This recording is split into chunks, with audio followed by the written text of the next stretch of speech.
നമ്മൾ ബോഡി ഷേമിങ്ങിനെ പറ്റി പറയുമ്പോൾ ചിലർക്ക് ഫുഡ് കഴിച്ച് വണ്ണം വെക്കുന്നവരുണ്ട്, ചിലർക്ക് ഹോർമോണൽ ഇഷ്യൂസ് ഉള്ളവരുണ്ട്. അത് തിരിച്ചറിയാതാണ് ഈ ബോഡി ഷേമിങ് ചെയ്യുന്നത് മിക്കവരും. അത് നമ്മൾ സ്വന്തം വീട്ടിൽ നിന്ന് സ്വന്തമായിട്ട് പഠിക്കണം. അപ്പുറത്തെ ആളുടെ വെയിറ്റ് എത്രയാണോ അത് നിന്റെ കൺസേൺ അല്ല. കഴിക്കുന്ന ഭക്ഷണത്തിന് ഞാൻ അപ്പുറത്തിരിക്കുന്ന ആൾക്ക് എക്സ്പ്ലനേഷൻ കൊടുക്കേണ്ട ആവശ്യമില്ല.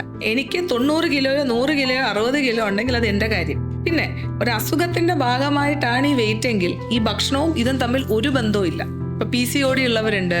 എഗെയിൻ ഞാൻ ഹൈപ്പോതൈറോയിഡിസം ഒരുപാട് പ്രാവശ്യം പറയുന്നുണ്ട്. കാര്യം ഇപ്പം പണ്ട് 100 പേരെടുത്താൽ 10 പേർക്കുണ്ടെങ്കിൽ ഇന്ന് 60 പേര് പറയുന്നുണ്ട് ഹൈപ്പോതൈറോയിഡിസം ആയിട്ട് വരുന്നുണ്ട്. ഒരു ഹൈപ്പോതൈറോയിഡിസം ഉള്ള ഒരാള് കഴിച്ചത് കൊണ്ട് വണ്ണം വെക്കണം എന്നില്ല.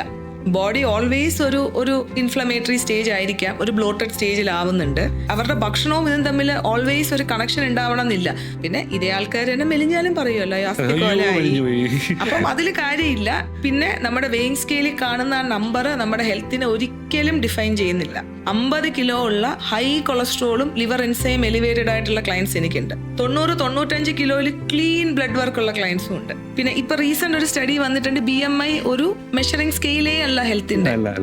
പിന്നെ ഒബീസിറ്റി വേറെ കാര്യം, ഒബീസിറ്റി കൊണ്ടുവരുന്ന അസുഖങ്ങൾ വേറെ കാര്യം. പക്ഷെ നിങ്ങൾക്ക് വണ്ണമുണ്ട് എന്ന് വെച്ച് നിങ്ങൾക്ക് പ്രശ്നം ഉണ്ടെന്നല്ല. പക്ഷേ ഈ നാട്ടുകാർ പറയുന്നതാണ് പ്രശ്നം. മെന്റൽ ഹെൽത്തിനെ ബാധിക്കും. അയ്യോ ഭയങ്കര ഡിപ്രസ്ഡ് ആവൂലേ?